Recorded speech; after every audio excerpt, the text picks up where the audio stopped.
Who'd you talk to? What's going on? It is me. It's Mike Lepre, the King Michael. This is Bar Fongool, our open sports talk forum.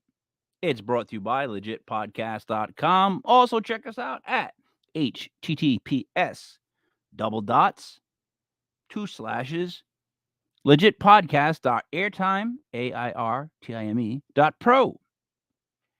It is Thursday night, the last day of March. What a great thing. What a great feeling. If there's 2 months that I would like to say, I don't like you, I don't need you, is February and March. Just get them out, move them along. Let's get to April. Joining me, though, as always, is Mastradamus, M1, Mr. Never Left. What's up, Matt? Can't stand March. Probably my least favorite month of the year for sure.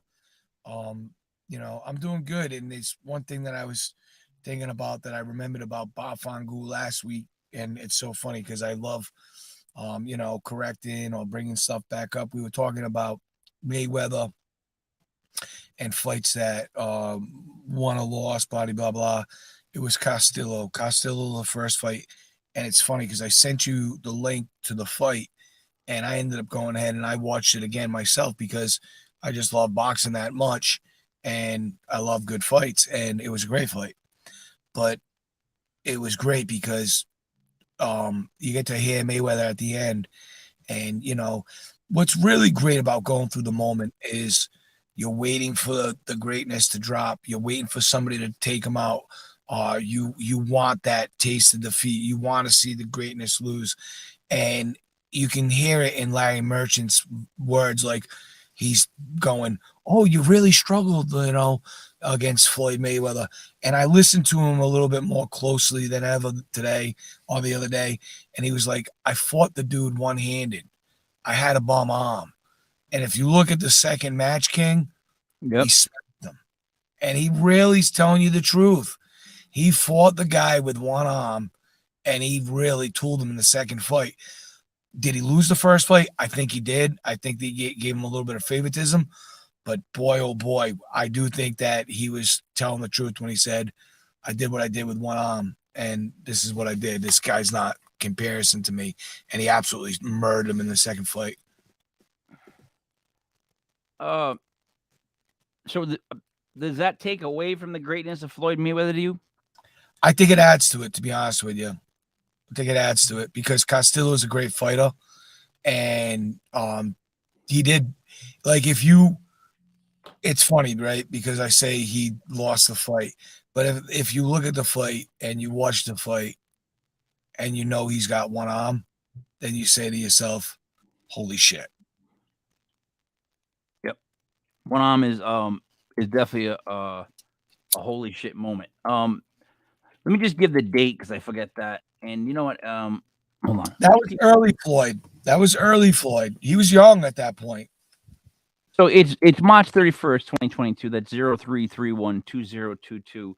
There's something that the geeks could probably do with that. I don't know, Matt, but maybe. You know what I mean? Maybe. I always try to figure them out, but they're always one step ahead of me. So a show I've been watching lately, two shows I've been watching lately on replay. One, Bully Beatdown. Matt, have you seen Bully Beatdown? No, I have not, but I've heard good things about it. All right, so here's the thing. Here's what I don't understand, right? All these people are allowed to do reaction videos to all the Bully Beatdown videos and all those other videos, right? Basically, if you only show like clips and then you talk, you stop it and you talk over it. I guess you got to add like 50%, at least over 50% of the content. Like you can't be all the video. But we should do that, me and you, because me and you would love watching that like I did. Because here's the thing, right? It seems staged, right? In this day and age, looking back on it now, it's kind of hokey. It seems there's a lot of things that are staged, but I think some of the guys are actually bullies, right? And when they all show up and they all are like confident that they're tough, right? And then you see them hit the heavy bag, and it's like he's hitting it with his wrist, and you're thinking, God Almighty, like, why do people think they're so tough? Here's the thing with me, right?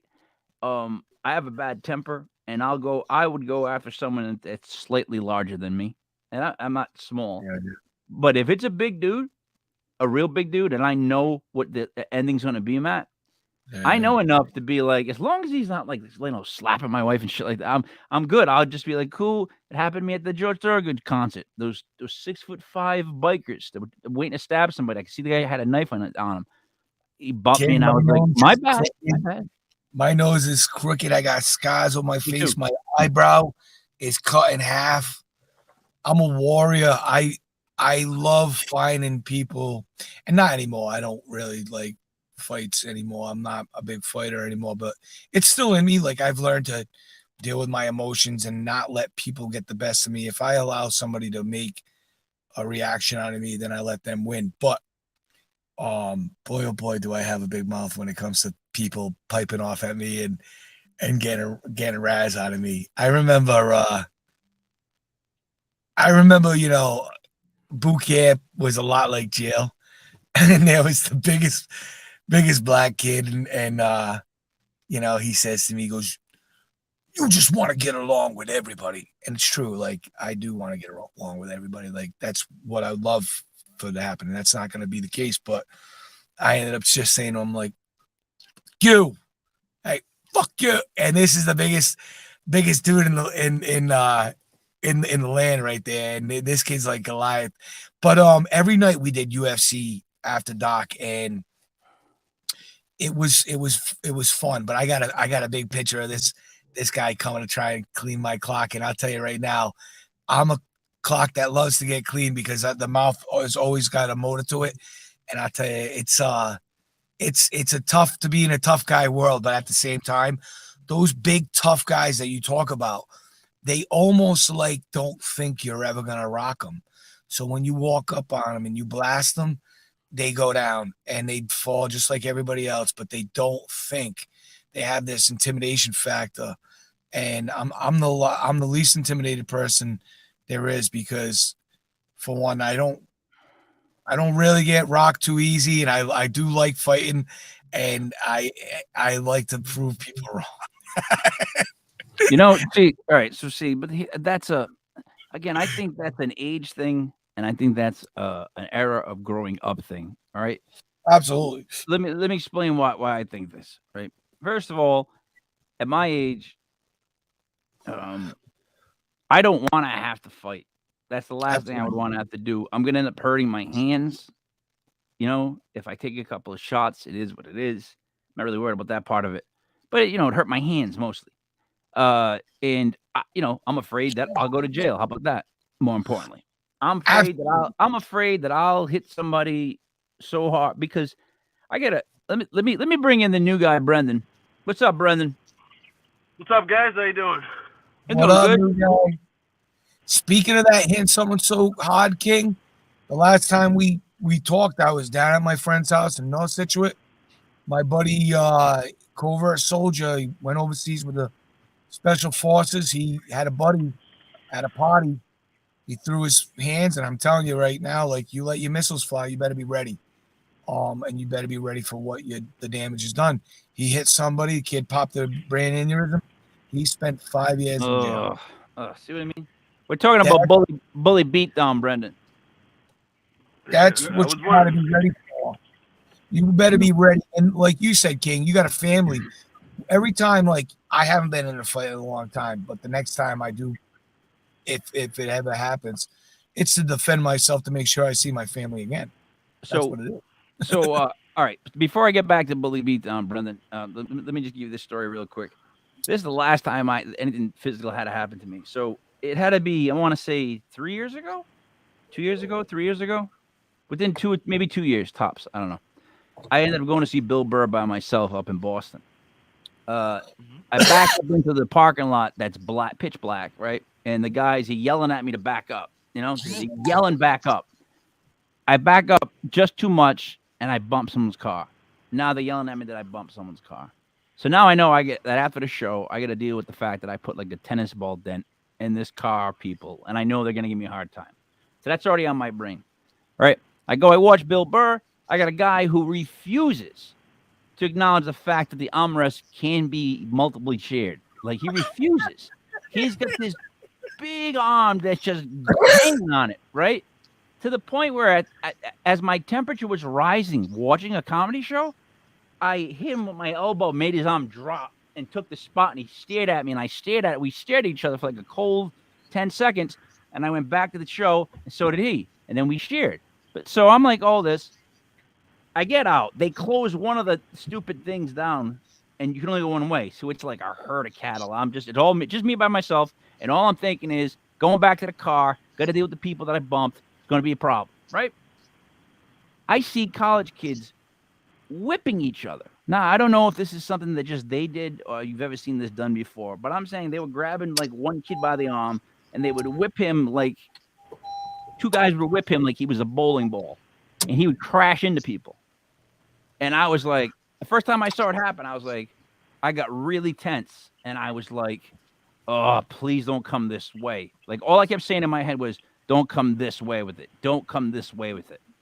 And there was like a woman, I think, on my left. Someone came flying. I could feel the whoosh and hit her, and they went down and went down. Like,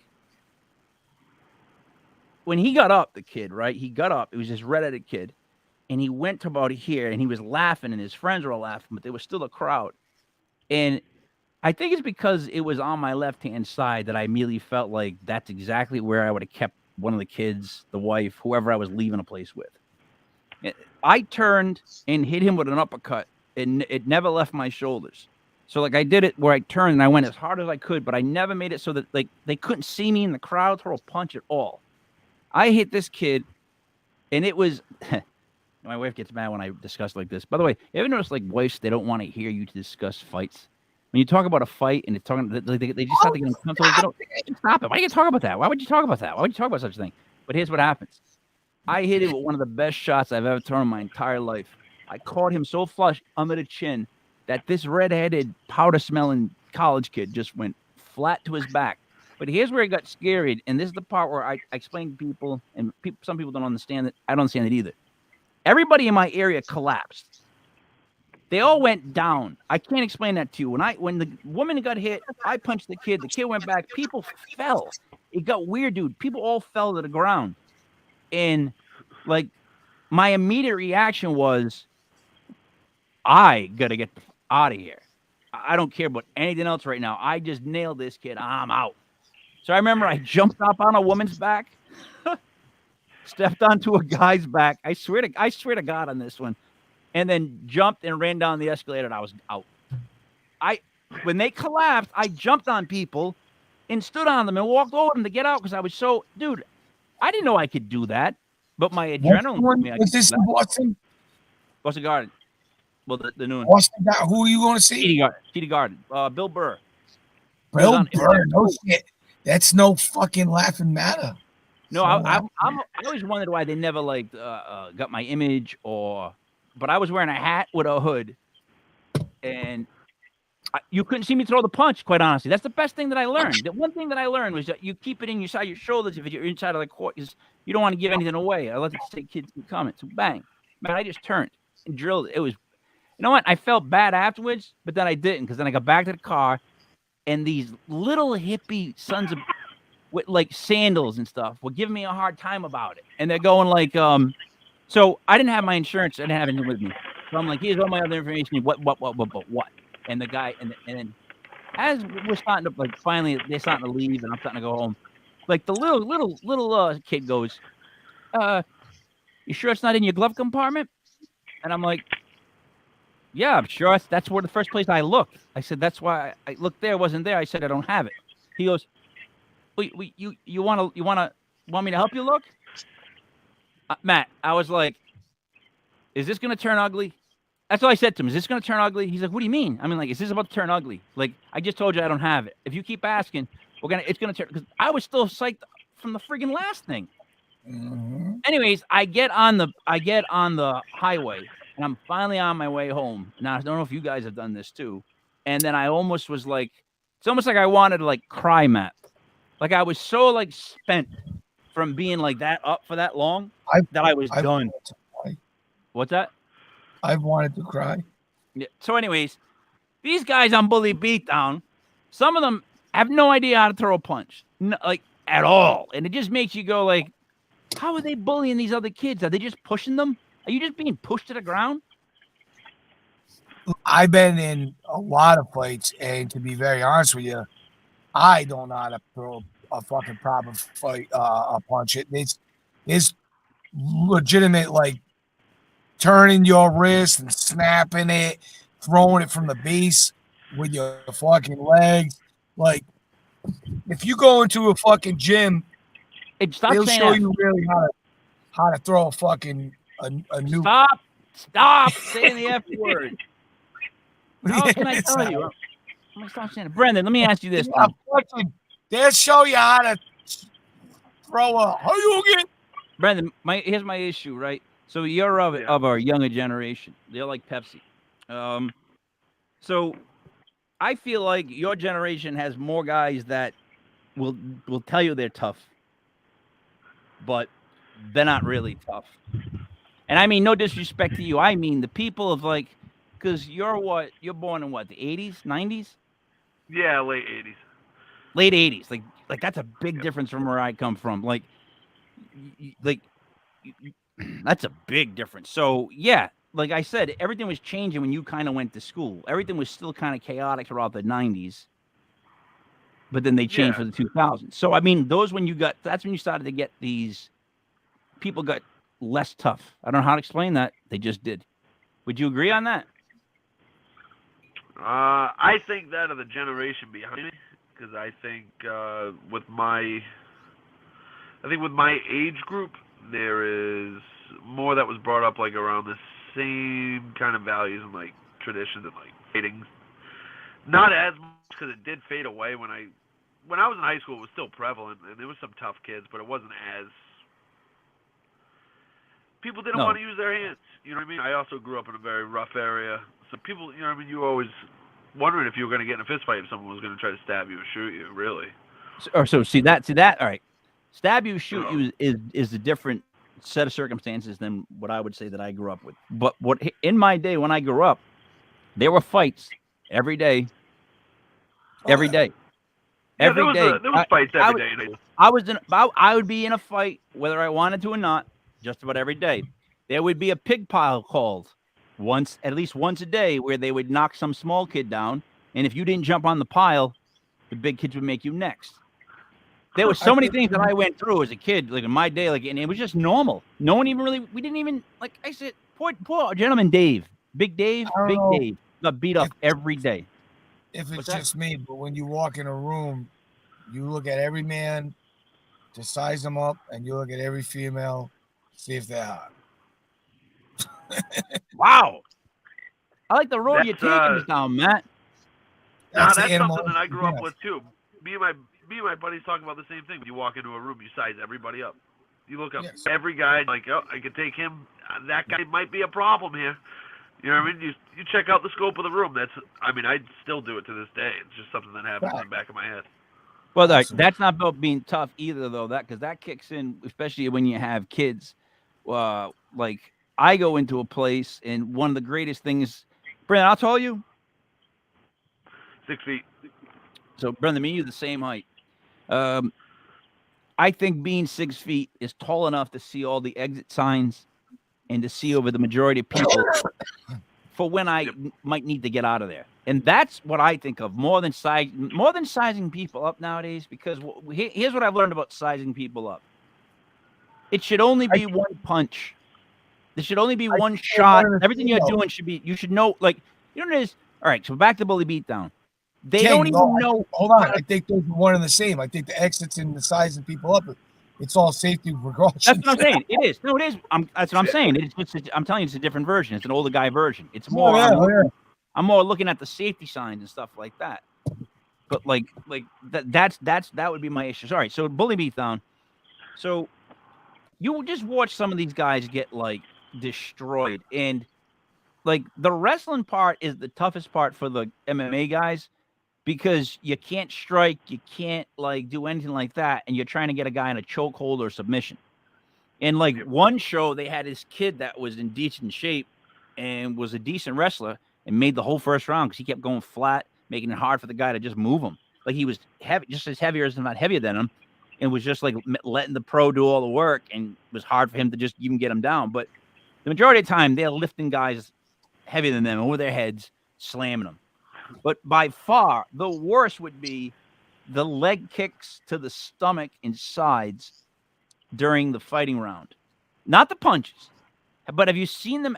Matt, when I show you this show, this will be what I show you first. Brendan, have you seen it? You recall the leg kicks, the shots the guys would take. It would hit somebody in the side, and they would all just like, wait a minute, and then kneel to the ground. It was like their whole world changed. It's like they kicked their organs. Like when's the last time you got kicked? Imagine getting kicked in the ribs like that. If you can use your legs, no. Oh, you know, I called Ronda Rousey getting kicked in the head by Holly Holmes. I called that. I said she was gonna lose by a kick to the head. I knew Holly was loose with her feet. But I'll tell you right now, if you can use your feet, holy shit. You know why Ronda lost that fight? Huh? Brendan, did you watch that fight? Ronda Rousey. All right. Do you know why Ronda lost that fight? She tried to fucking box with her. Exactly. She went into that fight trying to be a banger, tough ass, and go up against this girl.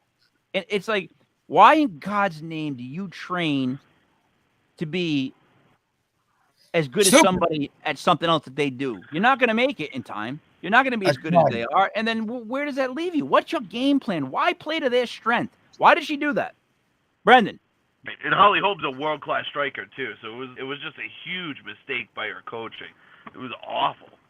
It didn't make any sense because she was tapping people out in 7 seconds before that. If Ronda Rousey started the ground, that's Ronda's fight. You're not going to stand up and box or kickbox with Holly Holm. Striking was never Ronda's big thing, and I think she paid too much attention to the noise on her team on the show that they could strike with anybody when, in fact, she never had to do that. She could just keep tapping people out in wrestling. And therein lies the Mayweather thing. Mayweather would not lose his cool and go into a match ever if it's not exactly the right size of ring, if everything's not perfect. You know what I mean? His game plan's always almost perfect. Like he knows what he wants to do with each guy. So glad that we're talking about boxing. We want to talk about Iron Mike Tyson so much, right? Yep, who did he ever fight that was good? Everybody that got in front of him. Who did he ever fight that was good? All right, as a professional? He fought two Hall of Famers. Can you name them? One was Larry Holmes. Who was the other? He fought Ruddock didn't make Hall of Fame. He fought Lennox Lewis and lost to him. That's a Hall of Famer. Who did he beat? Michael Spinks. That's a Hall of Famer. That's it. Yeah, but dude, is it his fault that these guys didn't make the Hall of Fame? And on top of that, do you recall him fighting in the amateurs at all? Do you recall any of that? No, I think New Guy said it, and I second him. He fought tomatoes. If you go and you look at, and you can very quickly, you look at every single his. Okay, so then in that sense, if you're gonna say it like that, then Joe Montana is by far a better quarterback and a greater quarterback to play football than Tom Brady. Using the logic you used just there. You don't want to know why? Joe Montana won, right? Joe Montana won. I didn't give you my reason why. You got to hear my reason why first. Here's my reason why. Joe Montana played at a time where Brandon Marshall, I'm sorry, not Brandon Marshall, the guy from the Giants, Leonard Marshall, Lawrence Taylor, could knock him out, could hit him so hard they knocked him out. They were smashing his receivers. He took more shots from the teams he played, those Cowboys teams, the Giants teams, whatever they're called, the Commanders teams now. Dude, Brady would have never lasted in that era. He would have never lasted in that. They would have early 2000s. Young won a championship with that. Yeah, his first 5 years was like that. I mean, it's not his fault that the NFL rules changed to make it more offensive minded, but he did have to deal with hits and stuff. It was barely his first How did he get his knee blown out? Because the year they won the Super Bowl was when the Colts made them change the rule immediately about mugging the receivers. The cornerbacks couldn't mug receivers anymore. That happened the year they won the first one. Wasn't it 2013? Hold on, wasn't it 2013 when Brett Favre was getting his ass kicked, and that was what was that? Something gate in Bounty Gate. Bounty Gate. He was getting bloodied up. Wasn't he all bloodied up in 2013? Yeah, people got fined and suspended, and there was a big deal that they beat him up. It happened. But you go back to the 80s, and guys like Neil Lomax was just buried in the ground with blood pouring down his face.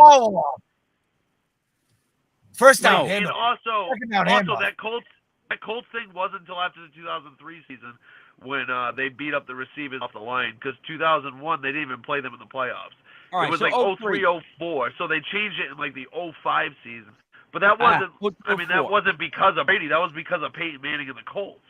I know that. I'm not saying it was because of Brady. I'm not blaming Brady for the way the game changed. I'm saying that the game changed to the point where he could play to this age because he barely takes shots. And if he does, you can't touch the head. You can't tap fist. You can't. Do you ever see how hard they got hit? I mean, you guys really. Here's the issue I'm having. Have you watched the 80s like footage of what? First of all, the padding that they're wearing, right? Yeah. How hard they were literally allowed to hit these quarterbacks. What they were allowed to do to them. Just the whole thing about it. Like. It's so brutal compared to what it is now.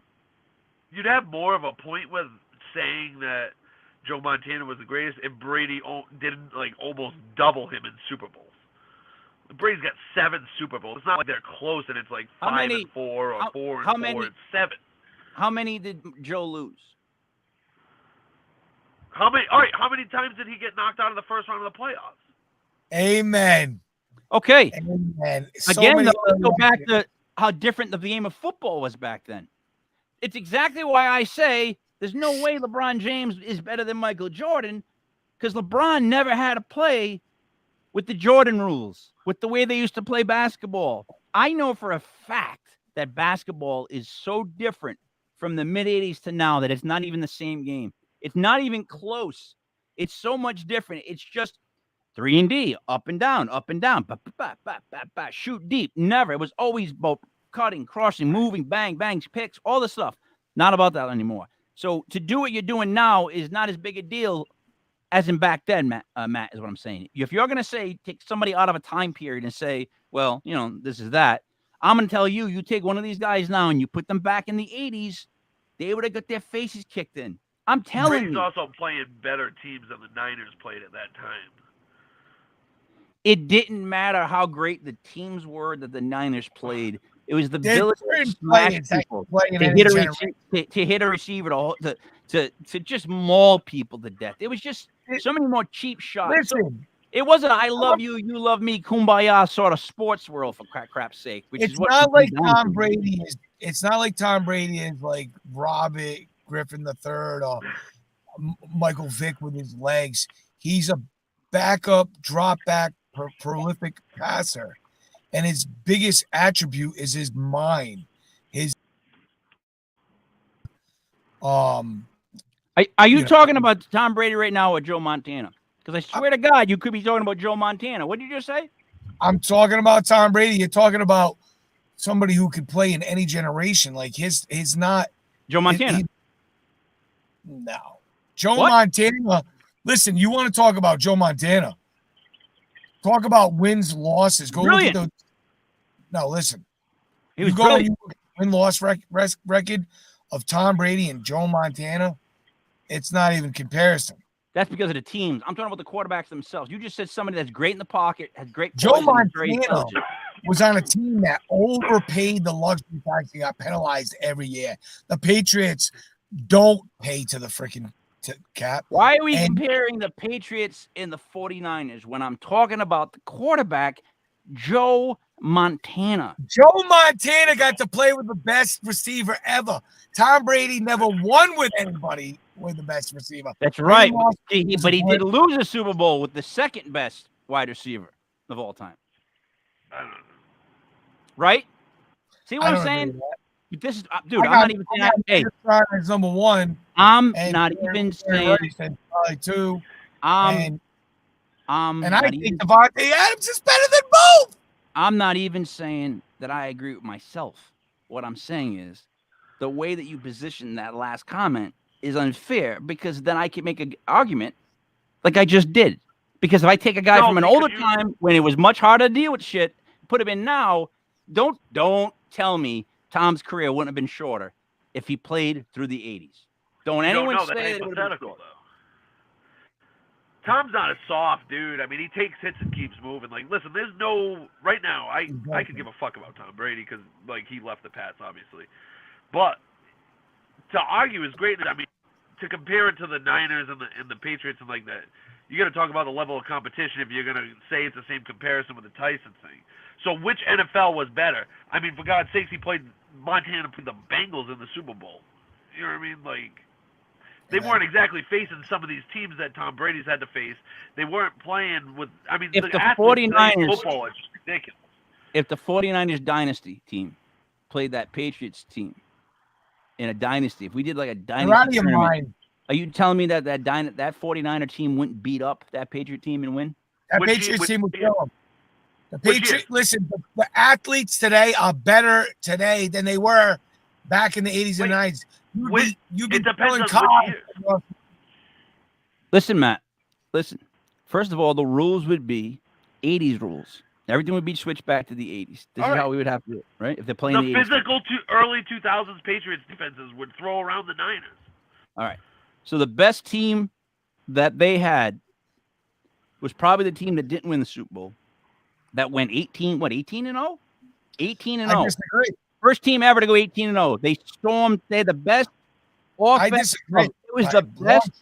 It was the best statistical offense ever. Yeah, but that defense was awful. That defense was ever scored the most points ever. Quarterback, wide receiver, just tight end ever. And they got beat by the New York Football Giants, who had a offense but a pass rush. And the 49ers defense of old, which you guys keep forgetting, had so many guys that played that were great, that would beat the snot out of the Patriots in an 80s style. Look, my 86 Giants would take on any team you want to bring. Any Patriot team you want to name. You can't beat the 86 Giants or the 85 Bears. Can't do it. You won't be able to do it. You could. What do you mean? What was odd about that year is you guys got to see us in week 17, which is familiarity, and you get to see us a few weeks later on. And it gave you a little bit of hope because you guys had a little bit of lead in that game. And you knew you could hang with us, but that was all scheduling. They should have won that game. They should have won that game. Yeah, they should have. But that wasn't the best Patriots team. I'd say the 2003 team. And if you're talking about the later teams, I would even honorably mention the 96 team with Drew Bledsoe, even though he's turnover prone. That team right there was unbelievable at every position. But they were 18 and 0.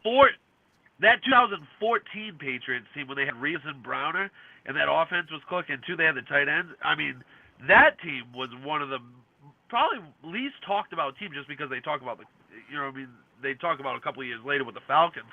But that Seahawks Super Bowl team, when the Pats beat them, that was one of their better overall teams that they had throughout that dynasty. That defense was ferocious. All right, but not 86 Giants. Doesn't have to be. They don't have to be the same defense. They're could the Patriots defense stop the Giants offense more times than the Giants defense would stop the Patriots offense? Yes. Listen, easily. King. No, stop the Giants offense doing what? Like you want to with Lawrence Taylor, by the way he throws quick outs and quick balls. You can't. That's the great thing about Tom Brady and Peyton Manning. And that's probably where Tom Brady learned that. Boom, boom, boom. 1, 2, boom, boom, 1, 2, boom. The Giants had a front seven that was this a disaster waiting to happen. So that wouldn't be. We proved the fact that if you come up the middle, when you put pressure on Brady, he sees ghosts. He joins the paranormal. They should have the Tom Brady in the pocket paranormal hour, where he's bobbing his head, but nobody's there because he sees ghosts. And I know you've seen him do this. He does it all the time. That game, once they started hitting him, his cough was off. Yeah, He's Clock not was off. doing Tom that. gets hit in the mouth and you rush up the middle. Yeah, he gets really flustered. It's the only time that you ever get him like that. If you can consistently put pressure up the middle in the first half, that game's over because Tom is going to be forcing balls, making mistakes. That's what he does. So you got Carl Banks, Harry Carson, right? LT out there. Trying to tell me you can't line up LT up the middle? Oh, Christ. Just have him come streaking, blasting through the middle. He'll disrupt every play. He'll make everything much more difficult. I'm telling you. Will you put Tommy Carl would Banks? he would throw the quick screen. I just mentioned Carl Banks and Harry Carson. Like another two guys that were like, one's a Hall of Famer, one should be. He's pretty close. They were all lights out. Like, so what I'm saying is usually it was Harry Carson down the middle who would stop anybody from coming. He was more of a run guy. But if you wanted to run stunts, you got athletes on that team. Look at the 85 Bears. They would have beat the nizzle out of that defense would have been too much. They had, for any offense, I mean, you got to pick the best offensive line of all time with me to go up against the 85 Bears because I watched them. They had so many guys that could get to the quarterback like that, right? It was Dent, Wilbur Marshall, like all these guys that were around the ball, all the cornerbacks, the safeties. They were brutal. They were a brutal defense. I have a hard time with teams like the Patriots because I know how they lost. There's a blueprint for how they lost, and that's you smash around Tom Brady. So then I look at these teams that have these great defenses, and I go, you could say that about any team now. You know what I mean? If you disrupt the 49ers West Coast offense, they're going to lose the game. If you bump them off the line and force them, you know what I mean, to be more physical, they don't like that. Yeah, they had Roger Craig. They had Roger Craig. He was a beast. Man. What? Who's a quarterback of the 85 Bears? Jim McMahon. That's right. Yeah, see, like the 85 Bears were like the 86 Giants. They didn't have to have an offense. They just needed to run the ball and get chunks of yards and get first downs. I'm being serious. And put themselves in position to win. That's how the 85 Bears they had Walter Payton. You know, we didn't. We had, whatever, scrap heap of Phil Simms, Bavaro, Morris, but we just needed to get first downs. That's how good our defense was. That's how good that architect of that defense? Bill Belichick, the greatest coach. And how'd you guys win your Super Bowl? How'd you guys win your Super Bowl, though? What do you mean? Oh, you mean the missed kick? Yeah, isn't that so dominant? Yeah, it's like you're throwing an interception on the goal line when you should run to Marshawn Lynch. That's a goal line stand. Wait. Hey, that's taking the matters in your own hands, dude. Bullshit. Wait, that Seahawks play, I hate the narrative on that play. Because if you watched any of the Seahawks, like the 2 years that they were pretty dominant with the Legion of Boom, that goal line play that they ran actually was successful against the Packers, the week before? It was a goal line toss.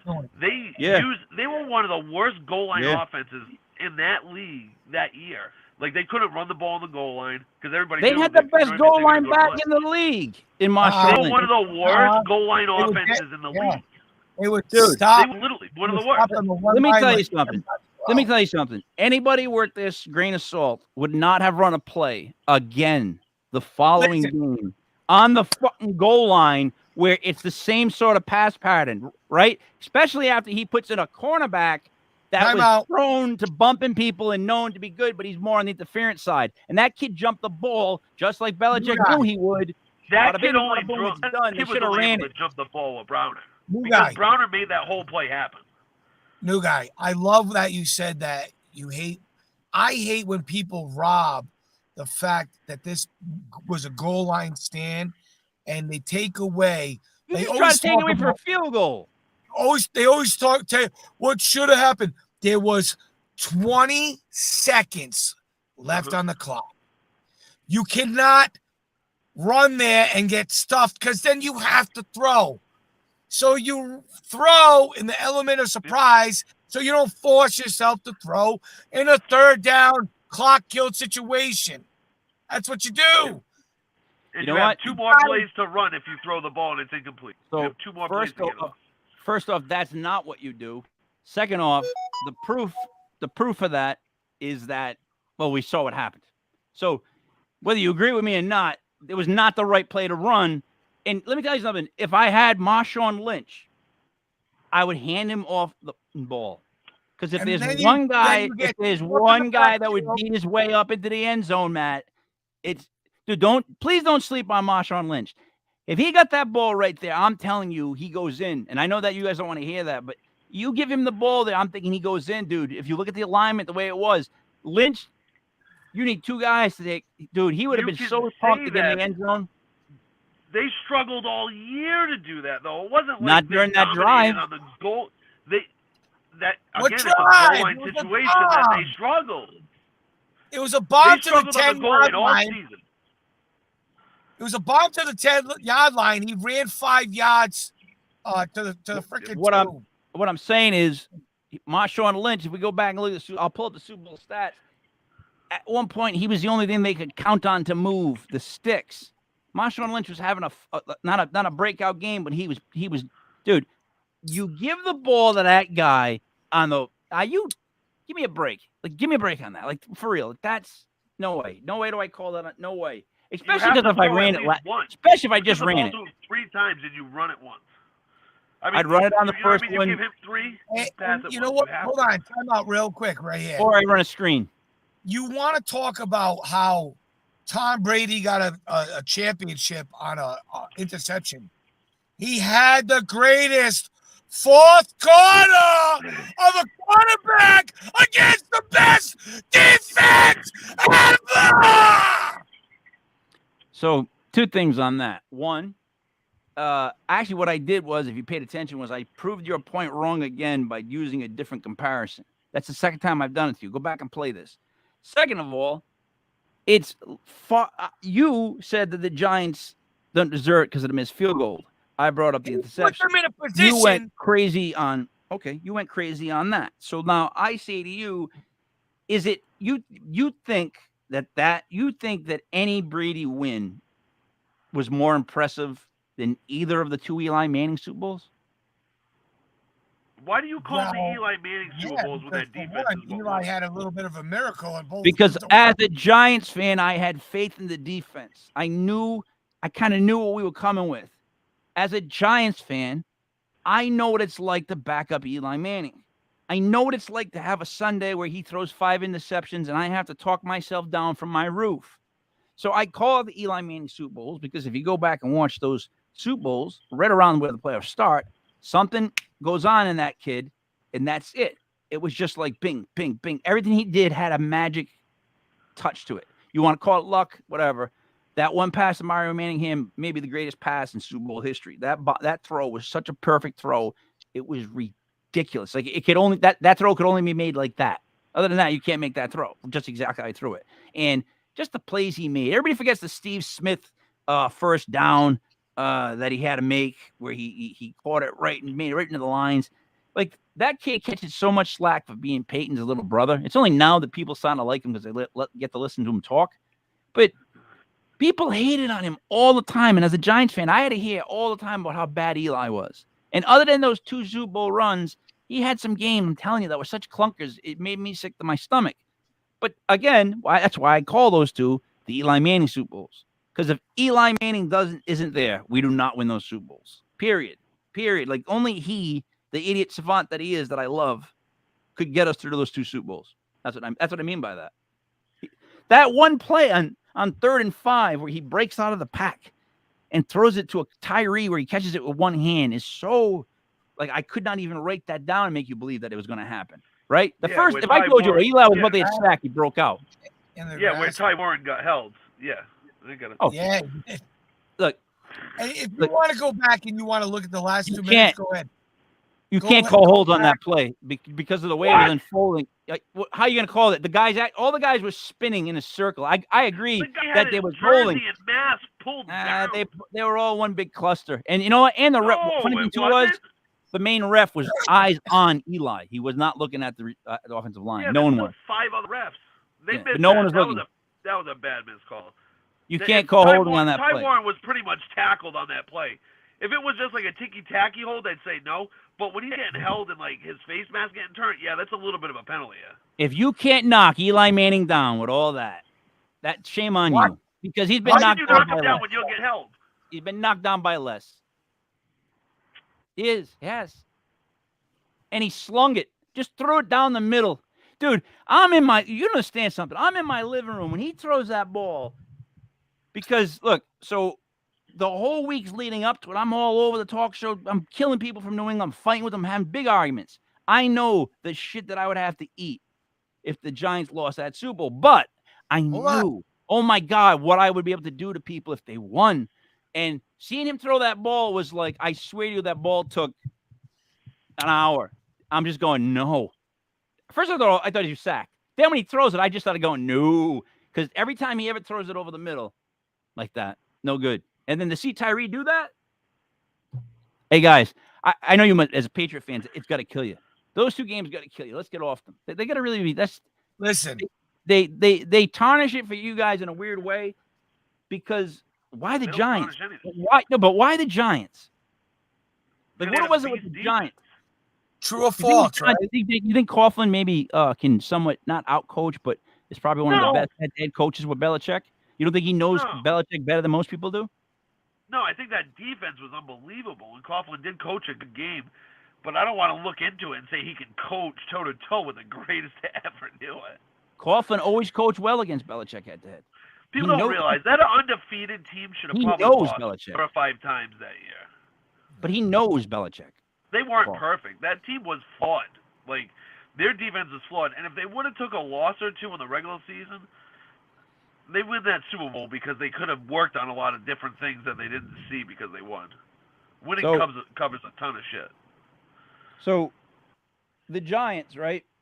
The coaching staff is so ridiculously sick on this 86 Giants team because there's Parcells and then there's Belichick and Hanley, who went on to be a coach, and Romeo Crennel, and who was the other guy you guys had that went on to like Notre Dame or whatnot, and then Tom, and then the next, and then is Tom Coughlin on this one?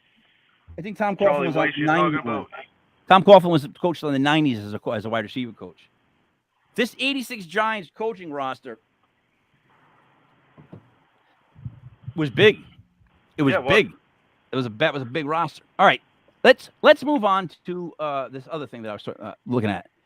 Why did Bruce Arians step down? Was it because like he's saying he was going to retire or next year and he didn't want what's his face to go to someplace else, or is it because Brady came back? No, it's because Brady came back. All right, Brendan, why? Well, it's pretty obvious. Todd Bowles had, 3 or 4 different job interviews. So if he was worried about Todd Bowles leaving, he would have pulled the trigger on this a while ago. He was fine when Brady wasn't coming back, and he said all the right, oh, yeah, that's great, this and that. There is no way that they're never going to come out and say it publicly because it would kill Tom's reputation. But it's definitely something of a power struggle with him and Tom. I think Tom, and this is like something that I've tried to tell other Patriots fans too, as the years have gone by, Tom isn't the same Tom that came into the league. Obviously, he can't be. But he's kind of a prima donna. You know what I mean? He gets in arguments with coaches. He wants it his way. He maybe doesn't take coaching as well as he used to. And he's kind of a crybaby. He really is. And I think that got under Belichick's skin because he wasn't as coachable as he was. He didn't like to listen to it. He wants it his way. He wants his guys around him. He wants his players and this and that and his offense. I don't think that him and Arians got along because Arians is an offensive guy and he didn't get to call the plays he wanted to call because Tom would just audible out of him. Matt, what do you think? I think that Tom took a flight to the owner, sat down and said, I'm not coming back unless he's gone. And I think it was a 4-week layover. And finally, if he didn't make the decision that day, he eventually came to the decision of, like, I don't want this franchise without Tom. I'd rather have this franchise without Bruce than Tom. And that's probably the right decision. And I'm right with the new guy. It's like, when you start to cave to those demands, you become weaker because you need somebody. And I don't like Bruce Arians, and I could be completely wrong. He could be the retard, the dummy that needs to be shown out the door. But you don't want to cater to the superstars' demands and let them always get to play. But maybe, just maybe, I look at it like this. I think Tom Brady was very upset that Bruce Arians showed the door to Antonio Brown, and that's why there was a little layover. Like there was a little waiting period of like what's going on with Antonio Brown, and then Bruce Arians won, and Tom Brady was pissed. And when that happened, listen, you make a pack. You want to win a championship. We need him. We need Antonio Brown. And that right there pissed off Tom. Tom was in charge of his team. He wanted the authority to say he stays. Bruce, I think there's a power struggle. I think the Antonio Brown move had a lot to do with it. I think it's a lot of stuff. And if it ever comes out, and eventually it probably will, I mean, we're seeing all the Belichick stuff come out with Brady. Tom Brady can't get along with one of the biggest players, coaches in the NFL. What does that say about him right now? Bruce Arians is a player's coach amongst players' coaches. You know what I mean? His guys don't have to practice. They don't want to. They can do walkthroughs. Like, he lets them do a lot, and it works. But if you can't get along with him, man, I want to know what... You ever hear the story of, like, when a parent overparents their kid, doesn't let the kid go out? I mean, all the way to, like, 18, doesn't let the kid go out anywhere, socialize, doesn't let them try alcohol, won't let them do this, won't let them do that. And then they go to college and they become everything the complete opposite of what they were told not to be. I almost feel like all those years on the Belichick's thumb where you weren't allowed to be anything special. You were not allowed to tout yourself as something special. You know, I think finally his wife and his ego and his multiple facial procedures have caught up to him, and he's, you know, a walking ego. That's what I think. That's what I think. You're absolutely. I think you're on point about that, man. Because Belichick gets no eye above team. It doesn't matter who you are. Nobody's above the team. Tom gets away. He goes to a player's coach. He gets a little sense of they probably gave him too much power. You know what I mean? Like, hey, what or he's like, or he's like, you're not Bill Belichick. I'm not listening. Exactly. It takes a guy like Belichick to discipline a guy like Tom Brady. Let me get to this real quick. Congress is reportedly now investigating allegations of financial impropriety by the Commanders under Dan Snyder's ownership. You don't say. I've been saying that for years. That they're going to come against Dan Snyder. And listen, I've been saying that for years. And what else have I been saying would follow it, King? With who? What would I say? They've been trying to uproot Dan Snyder for who?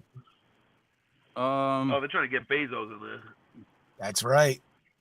They're trying to get Bezos in there. Yeah, this is definitely an NFL move to get him Bezos. Out. They've been at it for a while. I think those John Gruden emails. John Gruden was, a bystander. I mean, he did not scumbag, but that was all. He was just.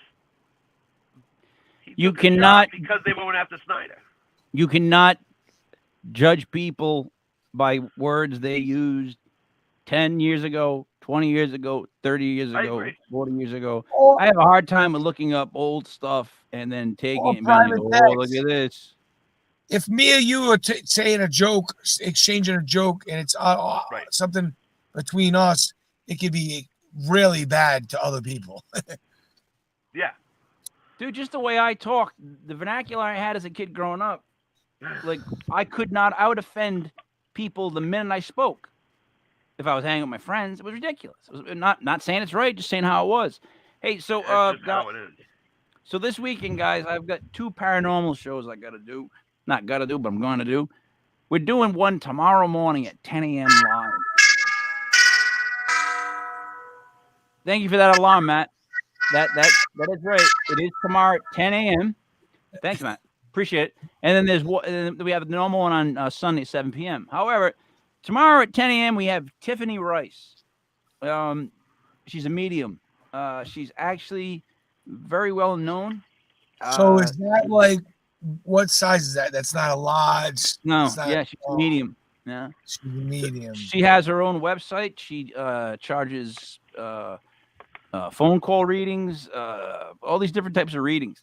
So I need you guys. I'm not saying you're religious or not, but whatever it is you guys look up to it tonight and ask that being to help me wake up tomorrow morning and be able to speak well enough to host a show with a woman that's a well-known medium, when usually by 10 o'clock, I'm still not up shaking the cobwebs out.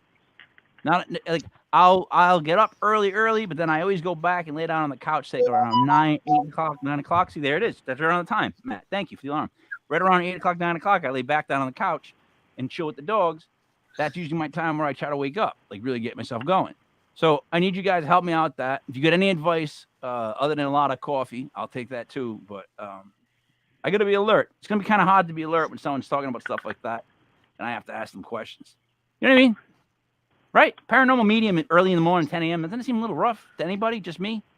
No? That's really early to be doing that. Right, Matt? No? Not that you're an Army guy. Not that early. All right. Hey, what do you got to say to wrap it up before we go? Brendan? Man, I'm interested to see what the Packers do coming up with the draft. I want to see if they trade for a guy, if they're just going into the draft to draft somebody. They got to get Aaron Rodgers some help. I'm sure he knew about the Devontae stuff before it all went down, but he can't go in there with the guys that he's got. What has he got? Lazard, and that's it. Like that's what I'm looking for. That and to see what the Patriots do, if they're going to move up in the draft or anything. I think they're going to go wide receiver first round. I think this draft is too deep in that position not to give Mac somebody, and that's what he's missing to grow. I'm not expecting the Pats to be world beaters next year, but if we can see some growth with Mac and get him a wide receiver that he can build some trust with and grow with, the Pats will be in a good position long term. And they locked up Trent Brown, which I'm very stoked for. You lock up that big left tackle, that's a monster piece. So, Matty, to you, before you go, Matt, I want to tell you I found a bunch of these cards that I had that I was trying to figure out where they were. But I have the signed Christian Barmore rookie. I want to show you that one. Because I love that guy. You know I love that guy coming out. Like I wanted the Giants to take him really early because I thought he was a beast. But Matt, last words. Orlando Usyk over Anthony Joshua. Can't wait for that one. And that's basically what I'm focused on. And never wrap it up. What's the numbers on that line? Do you know? I haven't looked at it. I don't even know if there's a date set. I just know that they just got it finally, signed off. So all right, I can't. So I think it's the same thing. I'll end it with this. If you guys aren't doing anything for Saturday night, I will be having a little WrestleMania thing down here at the bar. Shoot me a message. I know WrestleMania is Saturday and Sunday night, so this is for night one. Joey Paranormal's coming down. I'll fire up the bar, and Peacock's on the big TV, and we'll watch WrestleMania. That's what I'm looking forward to this weekend. That's really where it's all at with me. And now, what's that? WrestleMania is 2 days. 2 nights. Yeah, since COVID, they split it up. It in a weird way, it's not that bad, Matt, because the old days of watching a 4-hour marathon of all those matches, after a while, some of the matches just went under the radar because the crowd was blown up. You know what I mean? Yeah. So we'll see. All right. This was Bar Fongool for March 31st, 2022. Thank you. Tomorrow is April. We will be done with this month. So again, legitpodcast.com or HTTPS, those 2 dots, the 2 backslashes, legitpodcast.airtime.pro for our 24/7 radio channel. For the new guy, Brendan, for Mastradamus, M1, Mr. Never Left, Matt. It's Mike Lepre, King Mike L. Thank you for tuning in, for listening to Bar Fongool. We will see you again tomorrow morning if you want to tune in. 10 a.m. Be here early. We have a very important guest for Paranormal, and you get to see if I'm actually awake or if I don't pull it through. Thank you, guys. We'll see you next week. We're done.